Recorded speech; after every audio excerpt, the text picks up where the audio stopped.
Hola, muy buenas tardes tengan todos ustedes. Mi nombre es Jaime Velázquez González.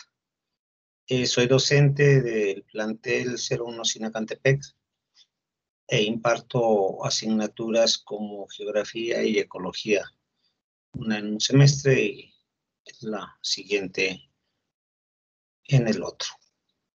El día de hoy, si ustedes me lo permiten, quisiera hacer una breve exposición cumpliendo con la solicitud de nuestras autoridades de uno de los temas que llevaré a cabo, abordaré a lo largo de este semestre 2021A. La asignatura que en esta ocasión impartiré es la asignatura de Ecología y Medio Ambiente. Por tanto, quisiera pues iniciar por el principio, valga la redundancia, iniciar por donde se debe de iniciar y comenzar con el tema que originalmente debemos cumplir en los primeros días de nuestro curso. Si ustedes me permiten, voy a compartir pantalla para que esto nos permita pues ir teniendo claro qué es lo que vamos a ir viendo. Como pueden ustedes ver aquí en la pantalla, el bloque con el cual iniciamos nuestra asignatura es Ecología y Sustentabilidad. Ese es el bloque 1. Ese es el bloque que tendremos que cubrir junto con la mitad del siguiente de aquí al primer parcial. Hablar de ecología y entender la ecología desde la perspectiva del bachillerato tiene una razón de ser. No se trata de ser ecólogos, no se trata de hacer o ecologitos en pequeñito, se trata de generar en los jóvenes un sentido de responsabilidad, un compromiso de responsabilidad, porque la ecología no es una disciplina que en un semestre se logre el objetivo de cambiarle el chip del cuidado al medio ambiente a los jóvenes. Sin embargo, sí se conoce y sí se sabe que la ecología es un proceso el cual debe de ser llevado a cabo desde muy temprana edad con los jóvenes. Entonces, pues la intención de este curso es que a los jóvenes se les haga conciencia, creen conciencia del mundo que tenemos, del planeta que estamos construyendo, y que esto que hoy estamos construyendo y hoy estamos sembrando, pues será lo que las futuras generaciones, sus hijos, sus nietos, tengan que cosechar. Entonces, vamos a iniciar con este tema. Por tanto, debemos de entender qué es la ecología. La ecología es una ciencia como tal, no es un conjunto de ciencias, porque hay otras áreas que hablan de conjunto de ciencias, como las ciencias ambientales, ¿no? Esta es una ciencia y como todo el mundo sabe, proviene de estos vocablos griegos, donde significa, en sentido estricto, el medio ambiente o el estudio de los seres vivos en su casa. Por tanto, hay otras definiciones que pues, a lo mejor son más convencionales, que se conocen mucho más en el ámbito académico y que soportan o sustentan que la ecología es la ciencia que se encarga de estudiar a todos los organismos en relación con ese medio ambiente. ¿Cuáles son estos organismos? Pues los vegetales, los animales y por supuesto incluye al ser vivo. Por tanto, la ecología es una rama que se desprende originalmente de la biología, que se encarga de estudiar a esto que acabamos de decir, es decir, a todos los seres vivos, su medio y las relaciones que se establecen entre ellos y ese espacio que habitan. Esa sería la ecología estrictamente. Entonces decíamos, ¿de dónde surge la ecología? Pues aquí les presento un pequeño cuadro donde podemos ver dónde surge y dónde está ubicada la ecología. Aquí vemos que la ecología es una ciencia que se desprende de la biología, por tanto la biología es una ciencia madre que originalmente pues abarcaba la química, la bioquímica, la citología, la histología, la anatomía, la morfología y a la propia ecología. Hoy en día, con el devenir de las ciencias, con el cambio de las ciencias, con el mejoramiento de las ciencias, con el avance de las mismas, pues esto se ha ido independizando y se ha ido separando. Y hoy sabemos que pues la ecología no es una ciencia autónoma, pero sí tiene un campo de estudio, un objeto de estudio muy definido. ¿Cuál es lo que le toca estudiar a la ecología? Pues los últimos 4 escaloncitos de esta escalera, digámoslo así. La química, que es la rama de la biología, se encarga de estudiar un día los átomos y las moléculas. La bioquímica, las macromoléculas, la citología, el citoplasma y a las células, la histología de los tejidos, la anatomía, la morfología y la fisiología, órganos y organismos, y finalmente encuadraríamos aquí a la ecología. La ecología es el último escalón, pues la última ciencia que se encarga de estudiar los niveles de integración. ¿Cuáles son estos? La población, la comunidad, el ecosistema y la biosfera. Más adelante hablaremos de ellos de una manera mucho más amplia. La ecología también, bueno, se divide de muchas formas. Sin embargo, la ecología dividida para su estudio, para los fines de un bachillerato, sabemos que tiene 2 formas de entenderse, 2 formas de dividirse. En forma de autoecología y en forma de cinecología. La autoecología es la rama de la ecología que se va a encargar de estudiar a los organismos en forma individual en relación con ese medio ambiente. Y ojo, hablo de organismos, es decir, más de uno. Sí es más de uno, porque cuando se habla de autoecología se estudia por especie. Pueden ser muchos, pero puede ser una sola especie. Esa es la autoecología la que se encargará de estudiarlo. Ahí en la imagen, por eso les pongo solamente un osito panda. Si pusiera a todos los ositos panda, entonces sigue siendo autoecología. Pero si a ese osito panda le pongo como está abajo, un coyote, una lagartija, una rana, un avestruz o cualquier otro organismo, entonces deja de ser la autoecología la rama que se encarga de estudiarla y pasa a la cinecología. Aquella ciencia que se encarga de estudiar las diversas especies en forma de grupo en relación con ese mismo ambiente. Es decir, acá abarca más de una especie, en la autoecología solamente una especie. No importa que sean miles, no importa que sean millones, si es una sola especie de la autoecología. Y en la cinecología no importa que sean 2 o 3 especies, si son diferentes, es suficiente para que sea la cinecología la encargada de estudiarla.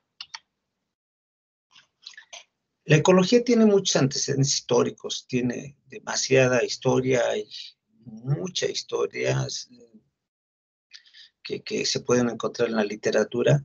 Aquí solamente rescato algunos teóricos que más han aportado a esta disciplina, sin que esto signifique que sean los únicos.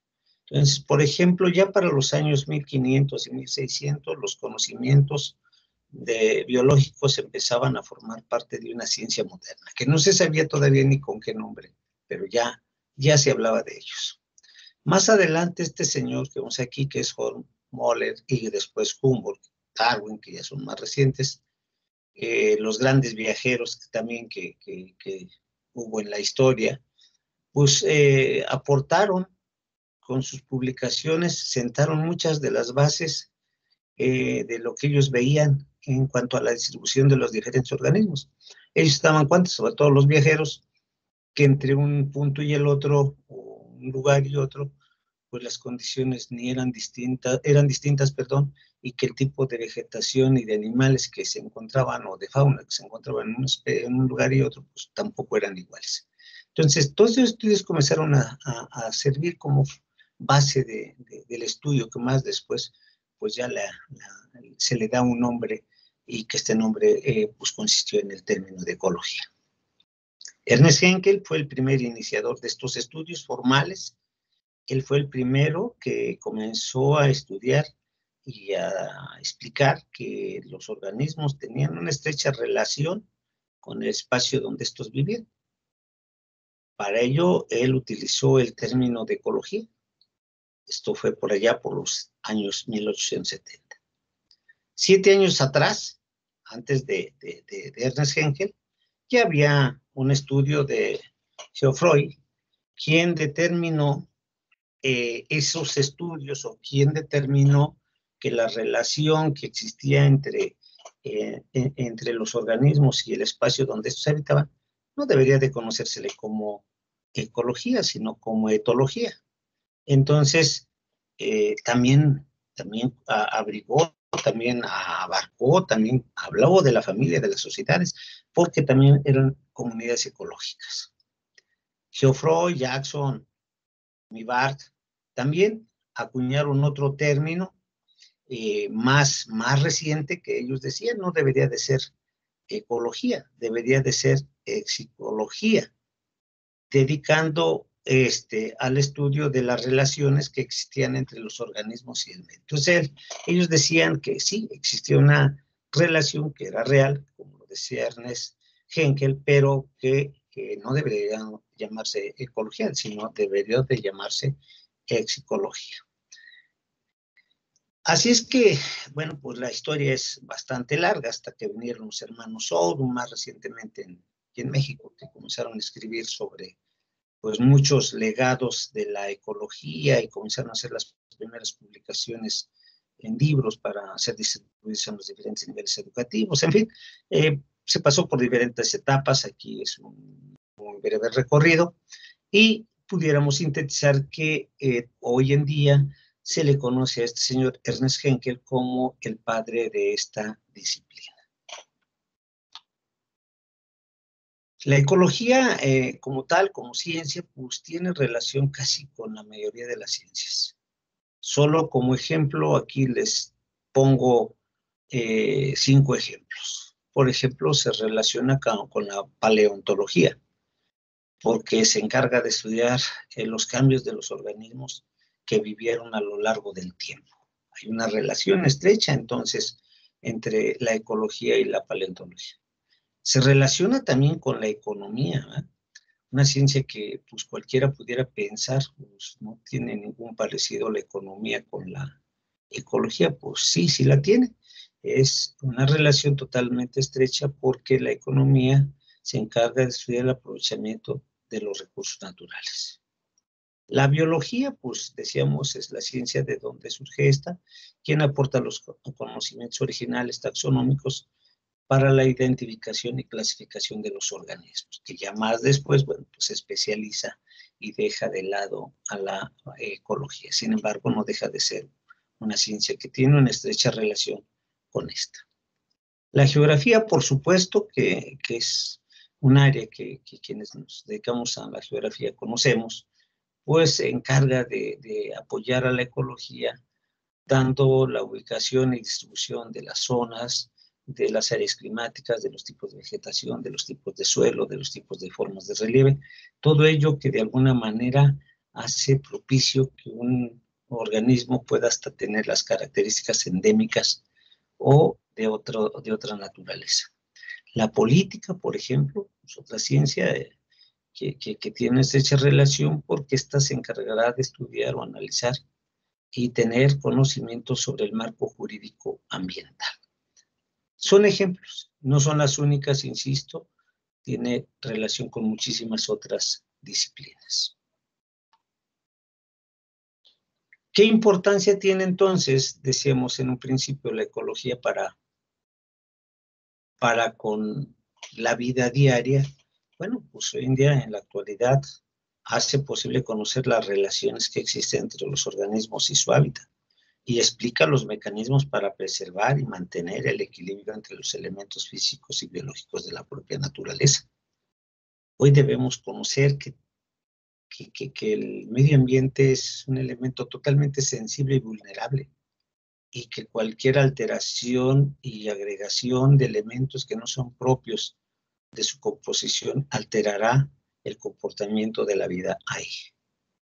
También otra importancia es que contribuye al uso racional de los recursos y al mejoramiento de las condiciones de vida del ser humano.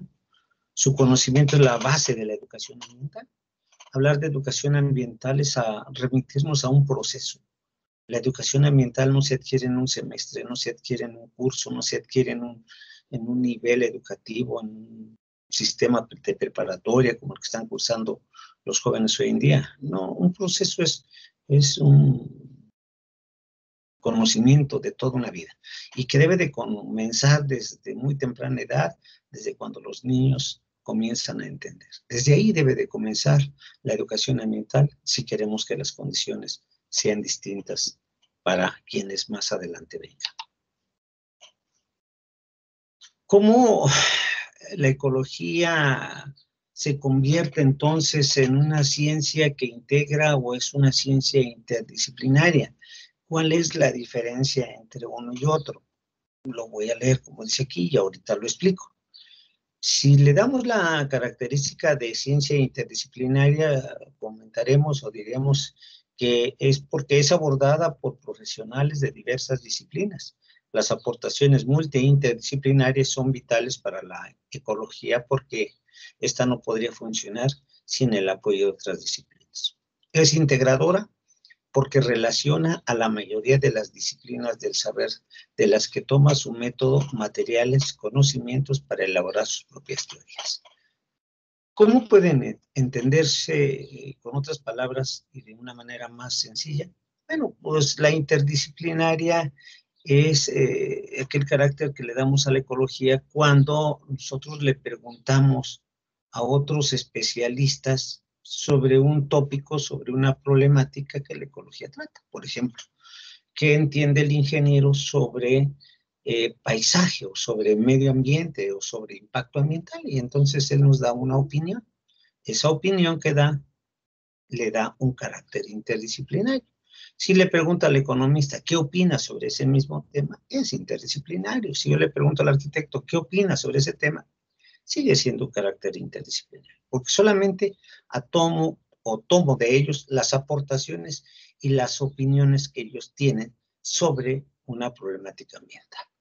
Sin embargo, si yo, en lugar de pedirles la opinión al arquitecto, al contador, al ingeniero, retomo el método de esas ciencias y confecciono el de la ecología, entonces deja de ser una ciencia interdisciplinaria para convertirse en una ciencia integradora.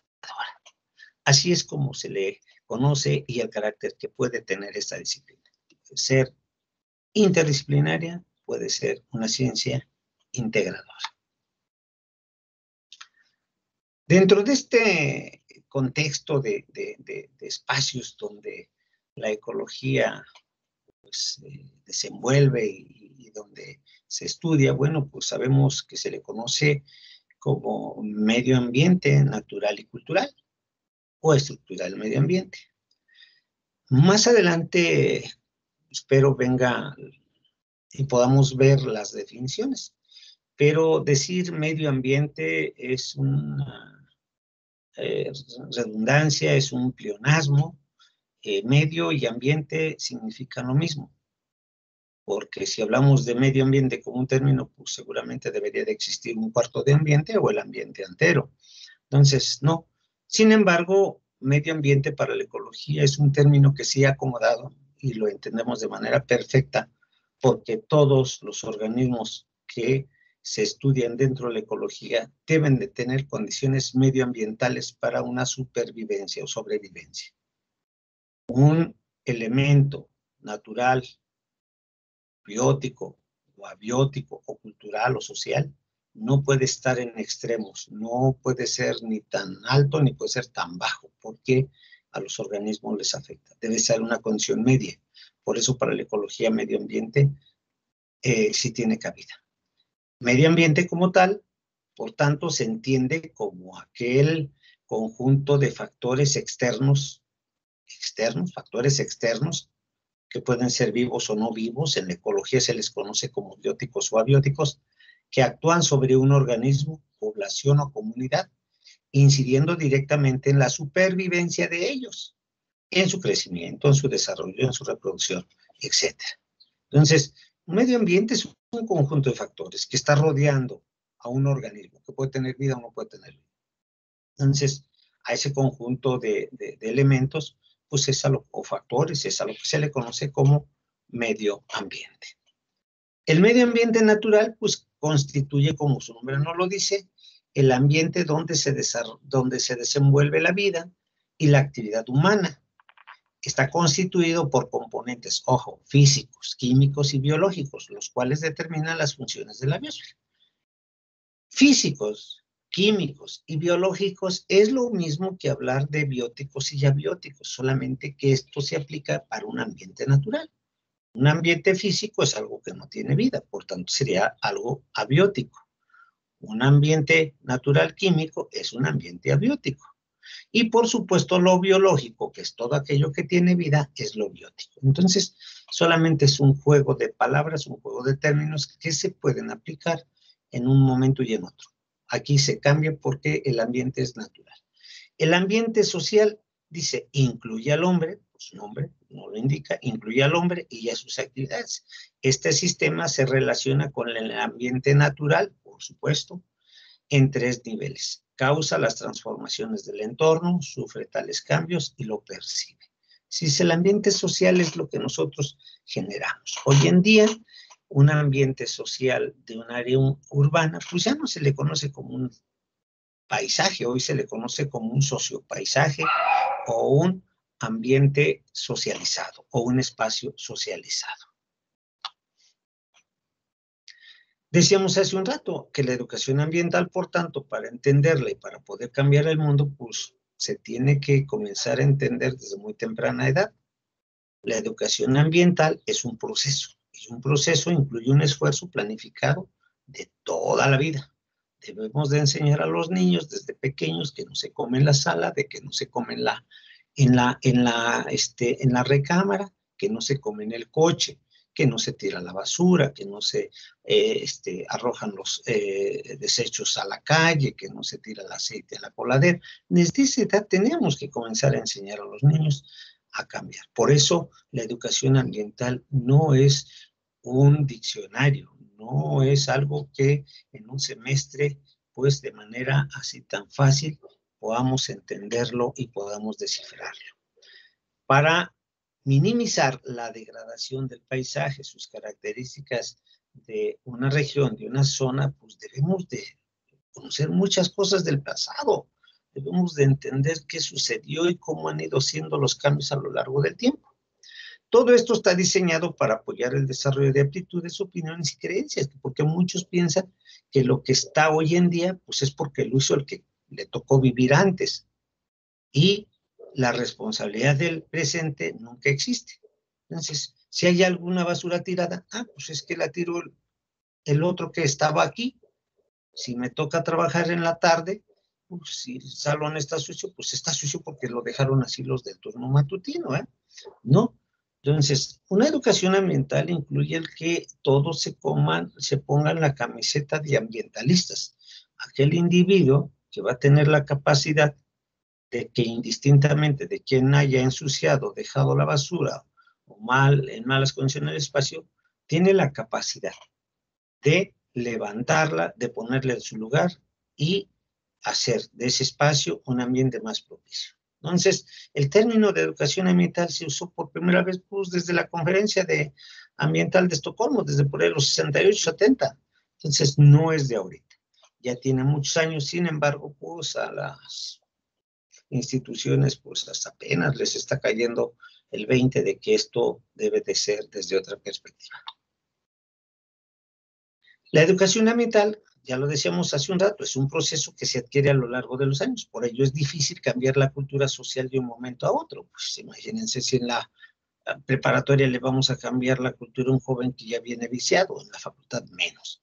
Un proceso que incluye un esfuerzo planificado para comunicar información o suministrar instrucción basado en las más recientes y válidos datos científicos, al igual que en el sentimiento público prevaleciente, diseñado para apoyar el desarrollo de actitudes, opiniones y creencias que apoyen a su vez la opinión sostenida de conductas que guíen tanto a los individuos como a grupos para que vivan sus vidas. Entonces, ojo, la educación ambiental no la vamos a adquirir en un curso de ecología como el que hoy en día estamos iniciando. La educación ambiental tiene ciertos componentes. Tiene componentes, por ejemplo, ecológicos. ¿Cuál es el propósito de estos? El propósito de este nivel es dar al alumno información sobre los sistemas terrestres de soporte vital. Es decir, el joven debe de conocer qué tan sensibles y vulnerables son los diferentes sistemas terrestres en los cuales él o la sociedad está sentada. Tiene otro componente, la concienciación conceptual.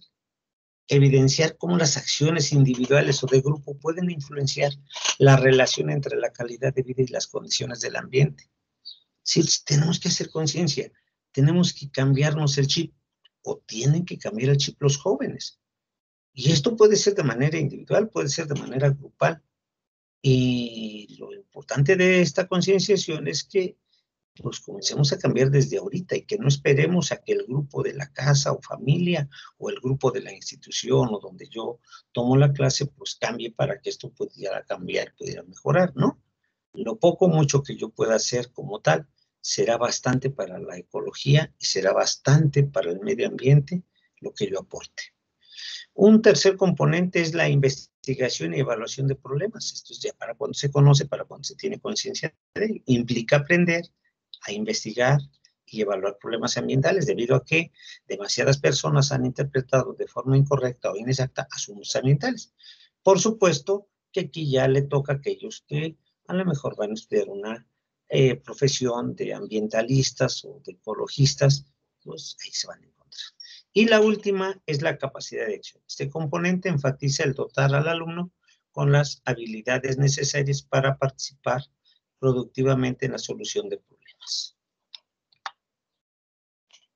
Los objetivos y características de la educación ambiental. Primero, como objetivo es que cada persona pueda adquirir los conocimientos, el interés, el sentido de los valores y una actitud positiva para proteger y mejorar el entorno. Y otro objetivo es modificar el comportamiento, ya sea individual o grupal en sociedad, sobre su entorno.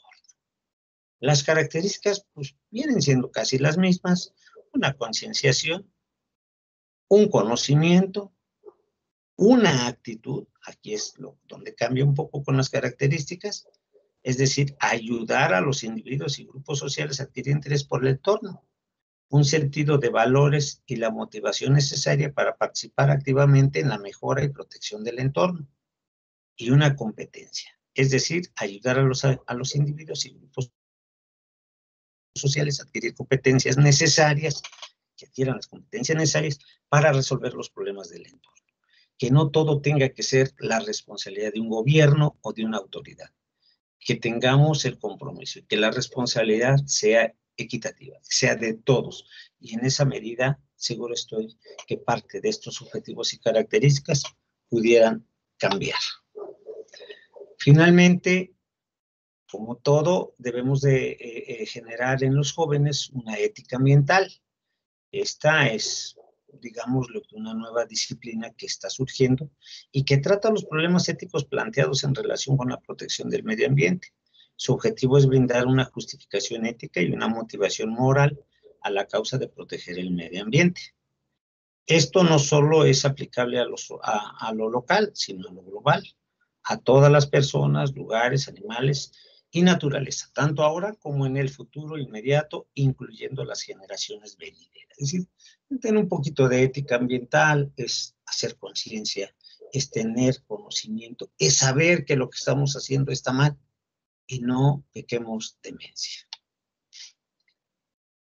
La ética relacionada entonces con estos valores ambientales se basa en dos valores fundamentales. Son el respeto y la solidaridad.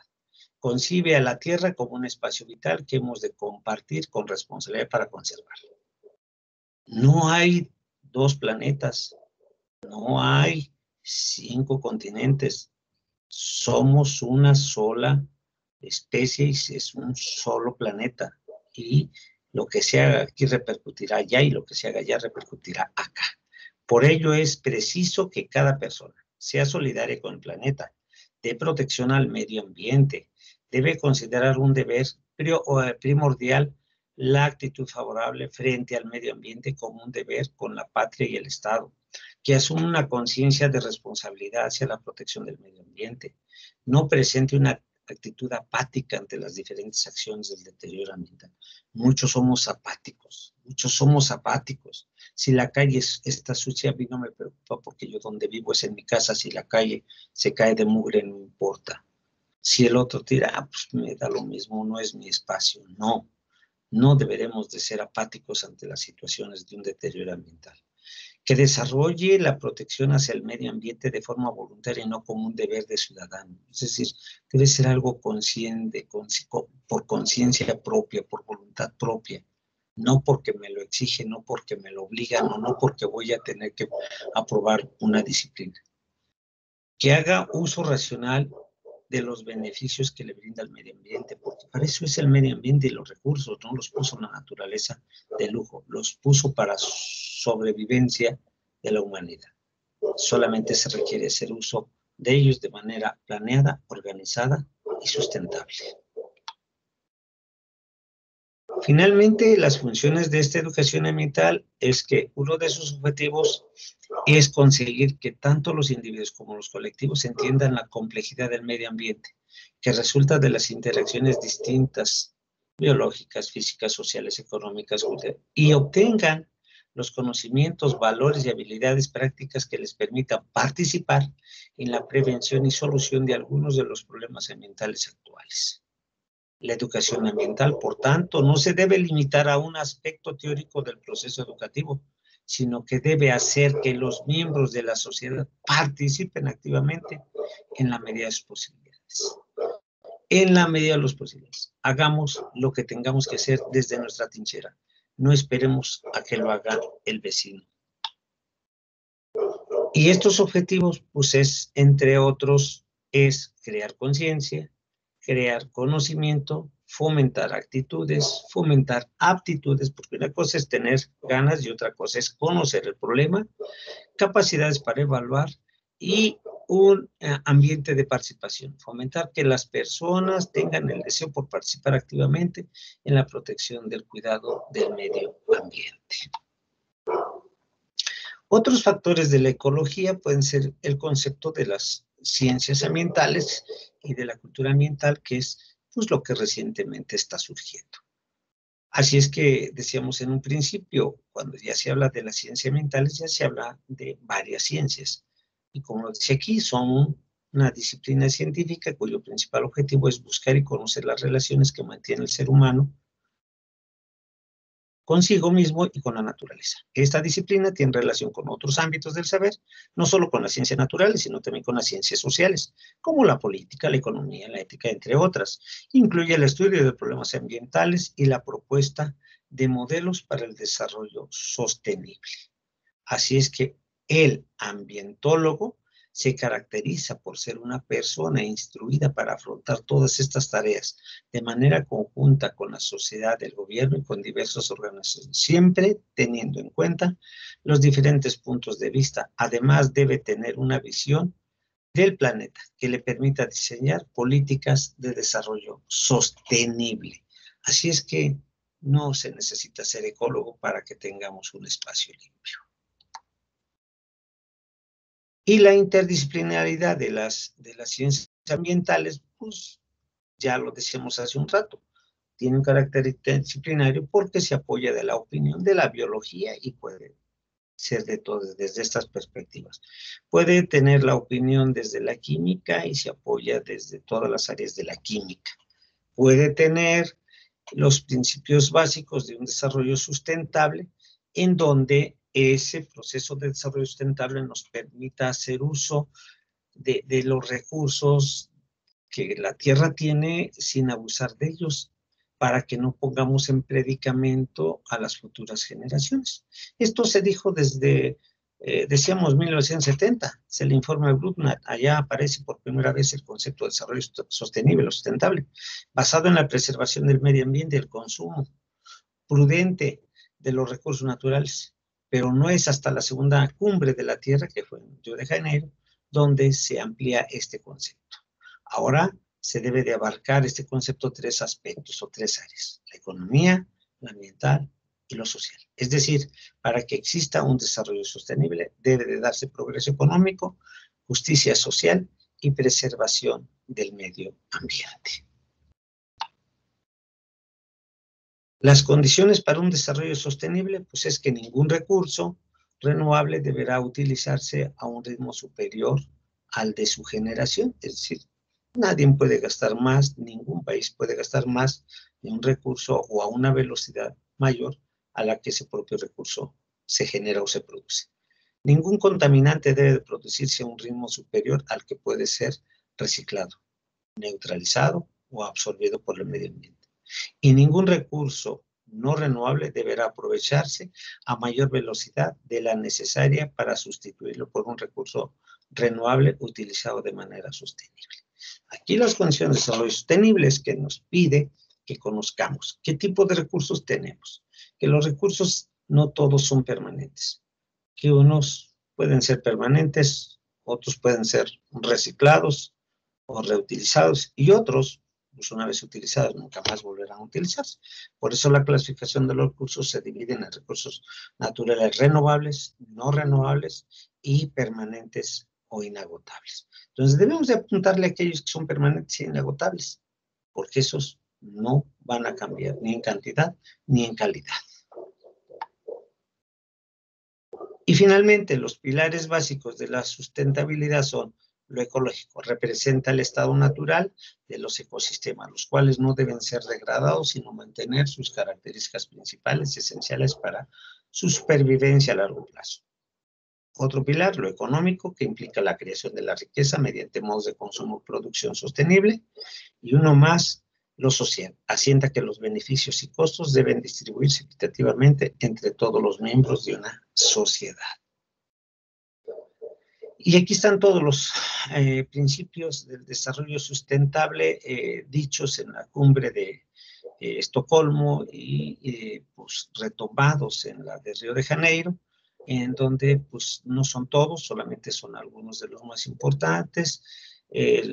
Voy a leer algunos. Por ejemplo, el principio número 1: se debe garantizar que para los seres humanos su pleno derecho a una vida saludable y productiva en armonía con la naturaleza. Es decir, nadie puede ser agredido en su espacio. Principio 2: cada Estado tiene el derecho de mejorar y aprovechar sus recursos naturales según lo establezcan sus propias legislaciones. El 3: el desarrollo debe monitorearse y llevarse a cabo de manera equitativa entre las necesidades sociales y medioambientales, tanto para las generaciones del presente como del futuro. Es decir, debemos de garantizar, dentro del desarrollo sustentable, no hacer uso de manera exagerada o exacerbada de los recursos, porque podríamos poner en predicamento a las futuras generaciones. 4: la protección del medio ambiente debe ser considerada prioritaria dentro de todo proceso de desarrollo y no tratarse de manera indiferente o aislada. 5: la erradicación de la pobreza es considerada requisito indispensable para garantizar el desarrollo sostenible. Esto son promesas y promesas y promesas. Sabemos que la pobreza sigue siendo un problema de todos o de muchos de los países, sobre todo en vías de desarrollo o subdesarrollados. El 6 dice, los países en vías de desarrollo, como el nuestro, o con mayores susceptibilidades desde el punto de vista ambiental, deben ser considerados de manera especial a la hora de tomar decisiones. Si todos los países pobres, que es donde está, o mejor dicho, subdesarrollados, que es donde está la pobreza, pues deben ser los que deben de estar así como que al principio de la lista en la toma de cualquier decisión. El 7 dice, la protección y conservación y restitución de los ecosistemas terrestres es responsabilidad de todos los estados, llevarlos a cabo, desarrollarlos o no. En fin, es parte de todo un largo proceso, de un largo tema para esta clase, pues hasta aquí le dejaré.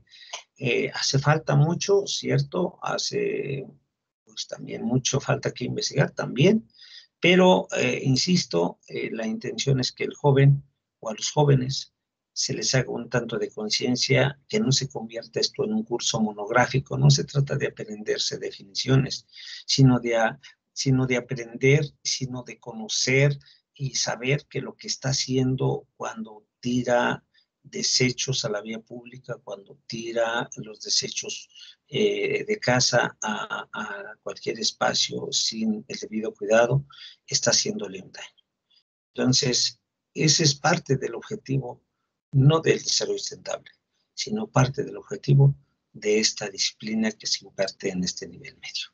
Muchísimas gracias, muy buenas tardes, muy amables por permitirme compartir con ustedes. Hasta pronto.